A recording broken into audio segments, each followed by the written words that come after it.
성경 저자들이 하나님에 관해 이야기할 때 나타나는 특징 중 하나는 하나님께서 행하신 일로 하나님의 성품을 묘사한다는 것입니다. 그들에 따르면 하나님은 그분의 백성을 노예 상태에서 해방시키신 분이고 그들을 약속의 땅으로 인도한 분이시며 그들을 원수들에게서 구원하신 분입니다. 이러한 묘사가 계속해서 나열되는데 그 중에서도 특히 시편은 하나님의 성품을 알 수 있게 해주는 그분의 행위들을 자주 보여주고 있습니다. 이러한 방식은 구약에서 그치지 않습니다. 신약 성경의 저자들 역시 하나님의 행위, 특히 예수님의 행위, 그 중에서도 죽은 자들로부터 일으키신 행위를 통해 하나님을 묘사하고 있습니다. 이와 같이 하나님을 묘사하는 것을 자칫 잘못 이해하게 되면 마치 과거의 일만 떠올려야 하는 것처럼 오해할 수 있습니다. 오늘날 무슨 일이 일어나는지 잊어버린 채 좋았던 옛 시절만을 회상하고 예전에 있었던 일들만 곱씹는 것이죠. 이렇게 되면 장밋빛 과거라는 함정에 빠져 현재를 외면하고 이제는 쓸모도 없어진 예전 일들에 갇혀 지내기가 쉽습니다. 하지만 이러한 반응은 결코 앞서 말한 하나님에 대한 묘사의 의도가 아닙니다. 우리는 여호와께 감사하라. 그는 선하시며 그의 변함없는 사랑이 영원함이로다. 라는 식구가 거듭 반복되는 시편 107편과 같은 본문을 통해 이것을 더욱 분명히 알 수 있습니다. 시편 107편은 하나님께서 행하신 일들을 나열하는데 이는 우리에게 하나님의 성품에 관해 가르치려는 의도를 담고 있습니다. 과거에 하나님께서 사람들을 구원하셨다면 그 하나님께서 계속해서 지금의 우리도 구원하실 것을 확신할 수 있습니다. 그는 선하시며 그의 변함없는 사랑은 영원하기 때문입니다. 우리가 과거에 하나님께서 행하신 일을 이야기하는 까닭은 우리 자신의 역사를 가두려 하는 것이 아닙니다. 현재의 절망에서 눈을 들어 소망을 품고 하나님께서 동일한 일을 또다시 행하시리라는 것을 확신하기 위함입니다. 광야에 대한 이야기를 묵상하면서 우리가 믿는 하나님이 곧 광야에서 개입하시는 하나님이심을 보게 됩니다. 하나님은 하갈과 이스마엘이 광야에서 죽을 위기에 처했을 때에 직접 개입하셨습니다.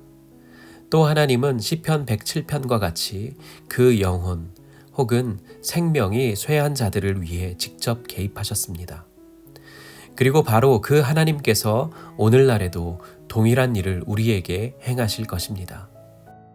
그들이 고통 중에 여호와께 부르짖음에 여호와께서 그들을 고통 중에서 건지시고 라는 식구 역시 시편 107편 6절, 13절, 19절, 28절에 걸쳐 거듭 반복된다는 것도 인상적입니다.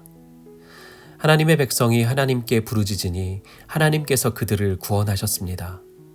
하갈의 이야기에서도 드러났듯이 하나님은 우리의 부르짖음에 귀 기울이십니다. 하지만 먼저 우리가 부르짖어야 한다는 것이 중요합니다. 고통스러운 시기에는 웅크리고 조용히 흐느끼기만 하기가 쉽습니다. 또한 하나님께 말하기에는 지금 자신이 너무 화가 난 상태에 있다고 혹은 너무 비참한 상태에 있다고 생각하기도 쉽습니다. 하지만 짧은 시편 구절들만 봐도 알 수 있듯이 그러한 상태에 있다고 하더라도 하나님께 말하지 못할 것은 없습니다. 하나님께서는 우리가 어떤 상태, 어떤 광야에 있든지 간에 당신께 부르짖기를 원하십니다. 아무리 무례한 내용이라 하더라도 우리는 말하고 부르짖어야 합니다.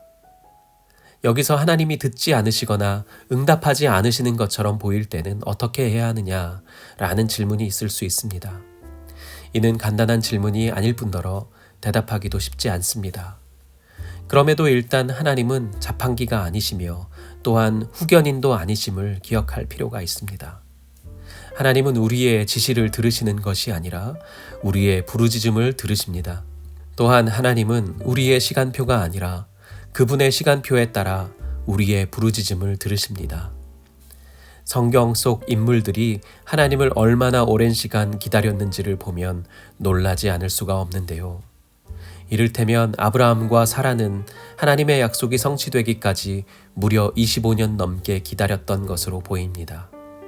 창세기 16장을 보면 처음에는 10년을 그리고 이후에는 또 15년을 기다렸음을 알 수 있습니다. 하나님께서 우리의 말을 듣지 않으신다는 생각이 든다면 사실은 우리가 예상하지 못한 방식으로 이미 응답을 하셨거나 혹은 장래에 응답하실 것이라는 사실을 깨달아야 합니다. 물론 이러한 사실이 때로는 성경의 인물들에게조차 별다른 위로가 되지 못했던 것처럼 우리에게도 그다지 위로가 되지 않을 수도 있습니다. 하지만 그럼에도 분명하게 명심하고 또 기억해야 할 필요가 있습니다. 시편 107편의 저자가 선포한 것처럼 하나님은 우리 시대, 우리의 광야에도 간섭하십니다. 하나님은 우리의 부르짖음을 들으십니다. 그러므로 우리가 가장 먼저 해야 할 일은 바로 하나님께 부르짖는 일입니다.